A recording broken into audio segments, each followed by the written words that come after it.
चंदनपुर के शुक्ला जी अपने मस्खरे मिजाज के लिए बड़े ही प्रसिद्ध थे। हमेशा खुश मजाक रहने वाले शुक्ला जी को दावत पर बुलाने वालों की कमी नहीं रहती थी। 2-4 दिन बीते नहीं कि कहीं न कहीं से बुलावा आ ही जाता था। एक दिन शुक्ला जी को राजस्थान के रईस घर से संदेश आया। शुक्ला जी संदेश पत्र को हाथ में लेकर पढ़ने लगे। आमंत्रण पत्र भेजने वाले का नाम शंभुनाथ था। आखिर ये शंभुनाथ है कौन भाई, जिसने राजधानी से मुझे आमंत्रण पत्र भेजा है? ये पत्र पढ़कर तो ऐसा लग रहा है कि जैसे ये कोई मेरा करीबी रिश्तेदार हो, परंतु ये समझ नहीं आ रहा कि ये शंभुनाथ है कौन। लेकिन पत्र राजधानी से आया है भाई, और इस आमंत्रण पत्र को देखकर लगता है कि किसी अमीर घराने से ही आया होगा। शुक्ला जी को ये याद नहीं आ रहा था कि शंभुनाथ है कौन। वो आमंत्रण को नजरअंदाज भी नहीं कर सकते थे, क्योंकि पत्र देखकर ही भेजने वाले की अमीरी का अंदाजा लगाया जा सकता था। उनकी उलझन बढ़ती जा रही थी। तभी उनकी पत्नी कुसुम वहां आती है। क्या बात है शुक्ला जी, बड़े गौर से पत्र देख रहे हो?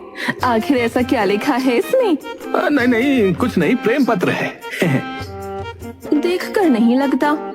इसका रंग रूप देखकर तो मुझे कुछ शक हुआ ही था, और तुम्हारी शक्ल देखकर पूरा यकीन हो गया। जब समझ ही गई तो पूछा क्यों? सुबह से देख रही हूँ कुछ परेशान नजर आ रहे हो। क्या बात है, बताओ तो। मुझे पता है तुम्हारे बस का नहीं कुछ सोचना। अरे मैंने कब कहा कि मेरे बस की बात है? अरे उलझन बताने से ही तो सुलझती है। क्या पता मैं तुम्हारी उलझन दूर कर दूं? इसे बता देता हूँ, क्या पता इसे ही कुछ याद हो। शुक्ला जी को समझे कुछ नहीं, मैं तो बस राजस्थान में रहने वाले शंभुनाथ के बारे में सोच रहा हूँ। अरे क्या हुआ मामा को? मामा? क्या शंभुनाथ तुम्हारे मामा है? और नहीं तो क्या, तुम्हारे मामा है। अरे इतना भी याद नहीं, वो हमारे मगदा वाले मामा जी जो शादी के बाद ही बगदाद जा बसे थे। अब 2 साल से राजधानी में रह रहे हैं। वहाँ अपना मकान बनाया है। सुना है बगदाद से बहुत दौलत लेकर लौटे हैं। मगर बात क्या हुई, अचानक तुम मामा के ख्यालों में क्यों पड़ गए? जरा मुझे भी तो सुनाओ। अरे कुछ नहीं, बस उनके घर से बुलावा आया है। दावत है उनके यहाँ पूर्णमासी के दिन। मैं उनका आमंत्रण पत्र पढ़कर समझ नहीं पा रहा था कि शंभुनाथ है कौन।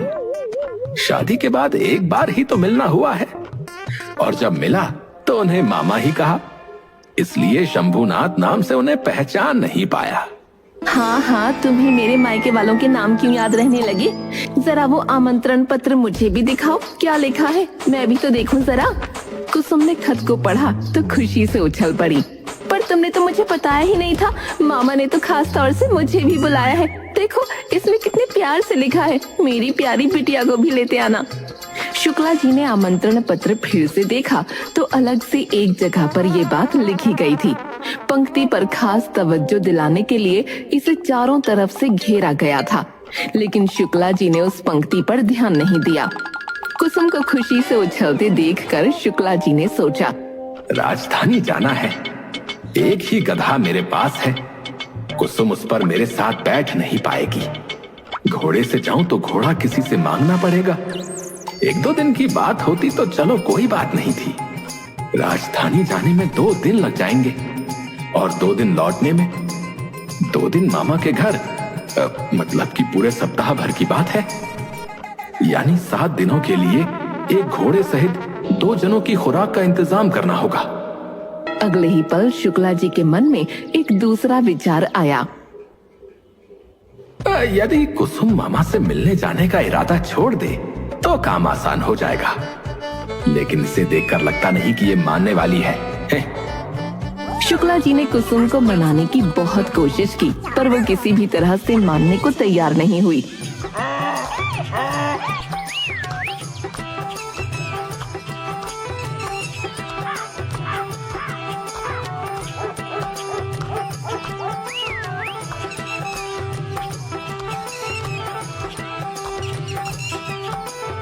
फिर वो गधे पर सवार होकर बाजार पहुँचे। बाजार में रोज से ज्यादा भीड़ थी। पूछने पर पता चला कि महाराज बाजार में खरीदारी करने आ रहे हैं। शुक्ला जी के मन में एक उम्मीद जगी। उन्हें एक जवेरी की दुकान पर जेवर दिखाने का काम मिल गया।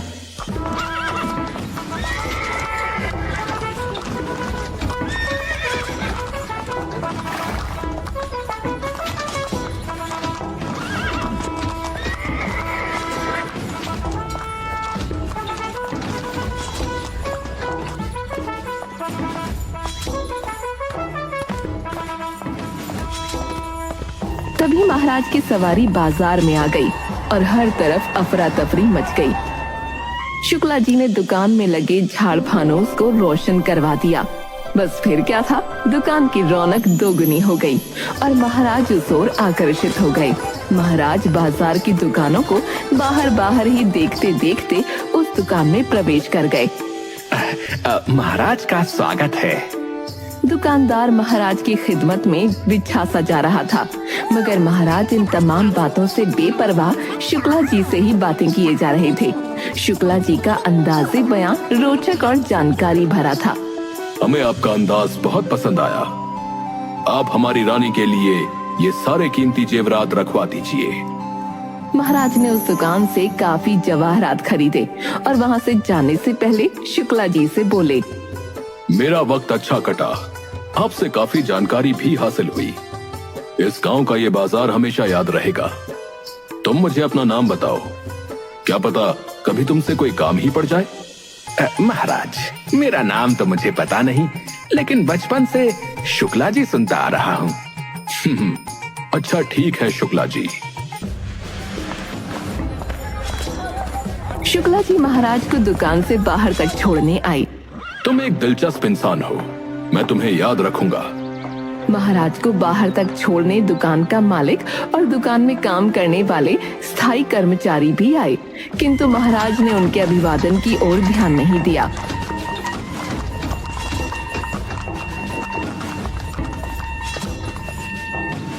महाराज के जाने के बाद, शुक्ला जी, तुमने दुकान में बिना कोई नई व्यवस्था के उपलब्ध संसाधनों का ऐसा तत्परता से उपयोग किया कि महाराज बाजार की बड़ी दुकानों को छोड़कर इस दुकान में आ गए। तुमने महाराज को अपनी बातों से मंत्रमुग्ध कर लिया। शुक्ला जी, इस दुकान को अपनी दुकान समझना और जब कभी भी तुम्हें काम की आवश्यकता हो तो बेहिचक मेरे पास आ जाना। हाँ, दुकानदार ने तो मुझे इनाम में इतनी बड़ी रकम दे दी है कि अब घोड़ा किराए पर क्या लेना है, मैं तो नया घोड़ा खरीद सकता हूँ। शुक्ला जी दुकान से विदा ले बाजार की सैर करते कपड़ों की एक दुकान में गए।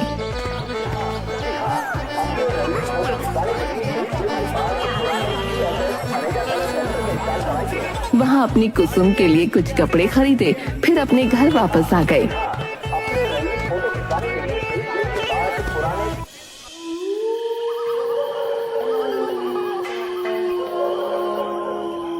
शुक्ला जी के घर आने पर जब कुसुम ने शुक्ला जी द्वारा लाए हुए शानदार कपड़ों को देखा तो मन में सोचने लगी, मेरे पति कितने समझदार हैं, समय के अनुसार सब कर लेते हैं, पर मैं इन्हें निठल्ला समझती थी। ये तो समय के अनुरूप आश्चर्यजनक ढंग से काम करने वाला इंसान है। दोपहर तक ये शख्स सोच रहा था कि दावत में जाए तो जाए कैसे, और रात होते ही इतने कीमती कपड़े लेकर आ गए। अपनी कुसुम को इस तरह मुग्ध नजरों से देखते हुए शुक्ला जी ने उससे कहा, कुसुम, कपड़े पसंद आए? बहुत महंगे कपड़े लगते हैं, असली सोने चांदी के सितारों का काम है इन पर, भारी भी है, बरसों काम आएंगे। कल सुबह मैं घोड़ा मंगवा लूंगा, उस पर सवार होकर हम पहले तो बाजार चलेंगे और तुम्हारी पसंद की कोई अच्छी सी जूती खरीदेंगे।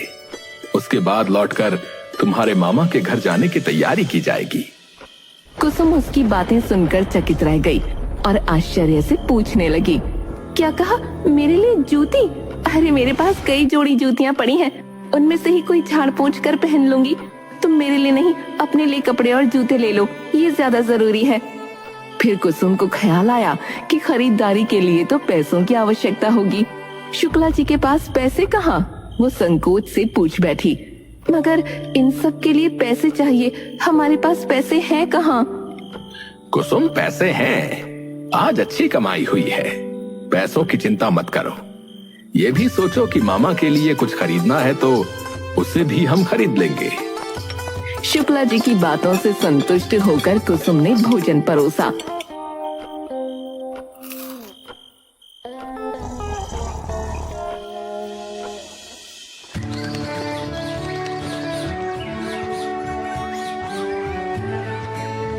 दूसरे दिन सुबह ही शुक्ला जी एक शानदार अरबी घोड़ा किराए पर ले आए।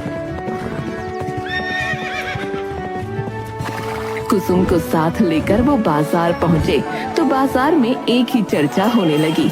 आज शुक्ला जी पत्नी के साथ घोड़े पर सवारी कर रहे हैं।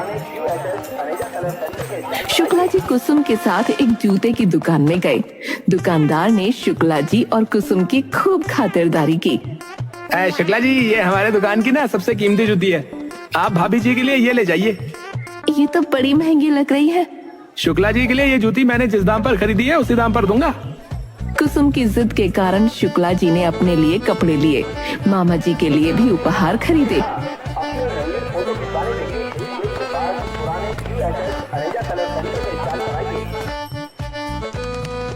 और घर लौटकर दोनों ही यात्रा की तैयारी में लग गए। धूप से बचने के लिए शाम होते ही राजधानी के लिए रवाना हो जाएंगे। 2 दिन बाद शुक्ला जी पहुंच गए शंभुनाथ के मकान पर। आलीशान इमारत थी। शुक्ला जी और कुसुम के आने की खबर सुनकर मामा जी खुद बाहर आए। आइए आइए जमाई जी, बिटिया कुसुम कैसी हो? कितने साल बाद देख रहा हूँ। मामा, मेरी शादी पे मिले थे आप हमसे। मामा दोनों को घर में ले गए। दावत का इंतजाम इमारत के अहाते में हो रखा था। पेड़ों के नीचे ही आगंतुकों के बैठने की व्यवस्था होनी थी। राजधानी के तमाम बड़े लोग इस दावत में शरीक होने वाले थे। शुक्ला जी अहाते में टहलने लगे। तभी उनकी नजर आकाश में उड़ते पक्षियों पर गई। शुक्ला जी ने देखा कि चिड़ियों का झुंड उड़ता हुआ आया और अहाते के पेड़ों पर बैठकर विश्राम करने लगा और फिर उड़ गया। पेड़ों के नीचे की जमीन पर सफेद आकृति का निशान देख शुक्ला जी के दिमाग में आया। अरे ये तो चिड़ियों की विष्ठा के निशान है। यदि किसी अतिथि की थाली में किसी चिड़िया ने विष्ठा कर दिया तब क्या होगा? लेकिन ये ख्याल आने में देर हो चुकी है। अतिथियों का आना शुरू हो गया है। अब कुछ नहीं हो सकता। शुक्ला जी आने वालों को उचित स्थान पर बैठाते और जैसे ही अतिथि बैठते उनके लिए दस्तरखान बढ़ा दिया जाता। बड़ी ही चुस्त व्यवस्था थी। शुक्ला जी टहलते हुए एक पेड़ के नीचे आकर खड़े हो गए। इस समय चिड़ियों का एक झुंड आया और अहाते के पेड़ों पर बैठ गया। एक अतिथि शुक्ला जी के पास आकर खड़ा हो गया और पूछने लगा, क्यों भाई, यहाँ तन्हा क्यों खड़े हो? शुक्ला जी को मस्खरी सूझी और उन्होंने मजाक में कहा, कुछ नहीं भाई, जरा इन चिड़ियों की बातचीत सुन रहा हूँ। चिड़ियों की बातचीत सुन रहे हो? क्या तुम चिड़ियों की जुबान समझते हो? हाँ भाई, चिड़ियों की भाषा समझता हूँ। एक अरसे तक मैंने चिड़ियों की भाषा पर काम किया है। उसी समय आम के पेड़ पर एक परिंदे ने जोर से शोर किया। इस परिंदे ने क्या कहा, जरा बताओ। हाँ हाँ, क्यों नहीं। उस परिंदे ने कहा है, देखो मैं इस रईस की थाली में विष्ठा करूंगा, क्योंकि ये परले दर्जे का कंजूस है, कभी चिड़ियों के लिए दाना नहीं डालता है।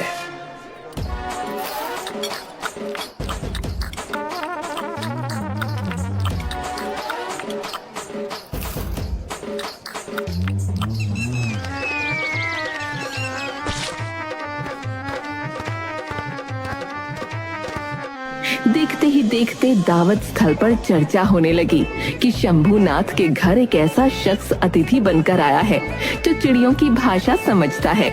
दावत में महाराज के दरबार के कुछ वरिष्ठ लोग भी आए थे। उन्होंने भी इस बात की साधारण जानकारी हासिल की। अंततः ये चर्चा महाराज तक पहुंच गई। शुक्ला जी राजधानी में है और वो शंभुनाथ के संबंधी हैं। तुरंत शंभुनाथ के घर पैगाम भेजो कि हम शुक्ला जी से मिलना चाहते हैं।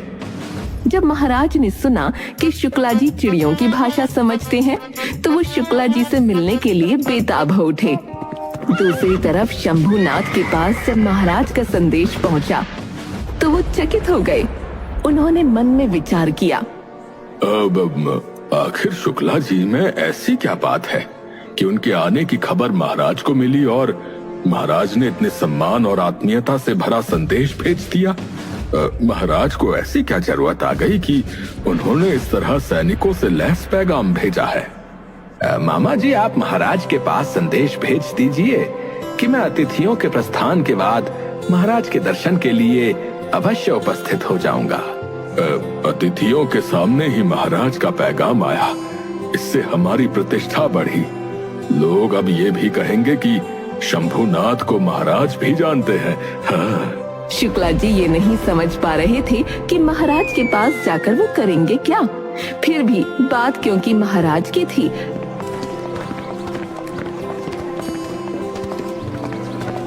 इसलिए वो अतिथियों के जाने के बाद महाराज जी के पास पहुँचे। महाराज ने शुक्ला जी का भरपूर स्वागत किया, उसे अपनी अतिथिशाला में ठहराया। शुक्ला जी को पूरी इज्जत दी गई।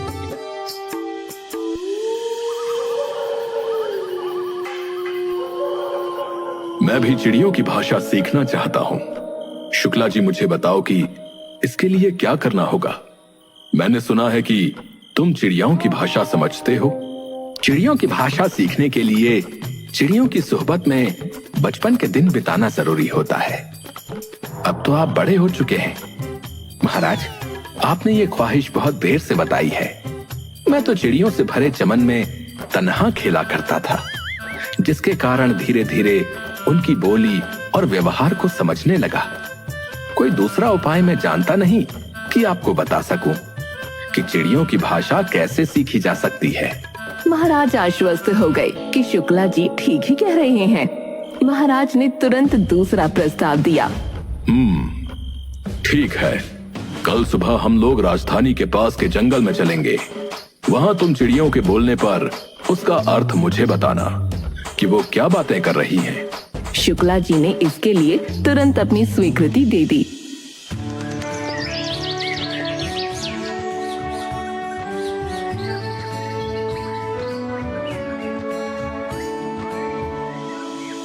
दूसरे दिन सुबह ही महाराज तैयार होकर शुक्ला जी के पास पहुंच गए।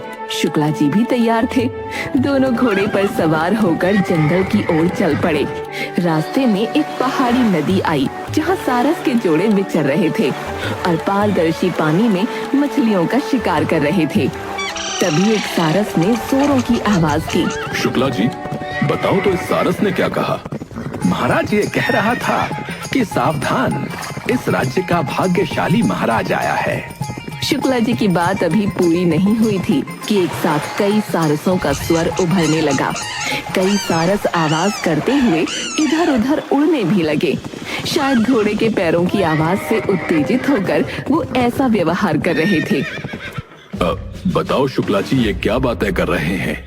महाराज, ये सारस कह रहे हैं कि ये महाराज भाग्यशाली है, लेकिन ये अपनी प्रजा के बारे में कुछ सोचता नहीं। वर्षा का पता नहीं है, आसमान में बादल नहीं है, पूरे राज्य में सूखे का आलम है। काल की संभावनाएं सामने हैं, नदियों में पानी सूख चला है, मगर ये महाराज समय पर अपना लगान वसूल कर भी कभी सोचता नहीं कि प्रजा के लिए कुछ करे। वो चाहे तो नहरें खुदवा सकता है, समय रहते अनावृष्टि की स्थिति से निजात पाने के लिए अपने राज्य में सिंचाई के उपाय कर सकता है। कहते हैं कि आसमान के बादल जब पानी न दें तो जमीन के भीतर का पानी काम आता है, मगर ये महाराज अपने भाग्यशाली होने के कारण सुख से जीवन बिता रहा है, मगर अपना काम ठीक से नहीं कर रहा है। प्रजा के प्रति इसका व्यवहार ठीक नहीं है। महाराज ने घोड़े को राजधानी की ओर दौड़ाते हुए शुक्ला जी से कहा। शुक्ला जी, मैं तुम्हारा शुक्रगुजार हूँ। तुमने मेरी आंखें खोल दी। अब मैं वन विहार में समय नहीं गवाऊंगा और प्रजा के हित के कार्यों में अपना समय लगाऊंगा। तुमने जो बातें कही हैं वे सच हैं। मुझे पता है कि अकाल पड़ सकता है, किंतु मैं इसे कुदरत की बात मानकर सोच रहा था कि भला इसमें मैं क्या करूंगा, मगर तुमने मुझे राह बता दी। ये भी बता दिया कि मुझे क्या करना है। महाराज, मैंने नहीं, सारस ने। इसके बाद महाराज ने शुक्ला जी को कई तरह के खूबसूरत उपहार देकर विदा किया। इन उपहारों को देखकर शुक्ला जी की कुसुम बहुत खुश हुई। इस तरह शुक्ला जी की समझदारी से पूरे राज्य में खुशहाली छा गई और राजा ने जगह जगह पानी का बंदोबस्त करवाया। कुछ ही दिनों में बारिश भी हो गई। कुसुम और शुक्ला जी अपने घर के दरवाजे पर खड़े बारिश होते देख रहे थे।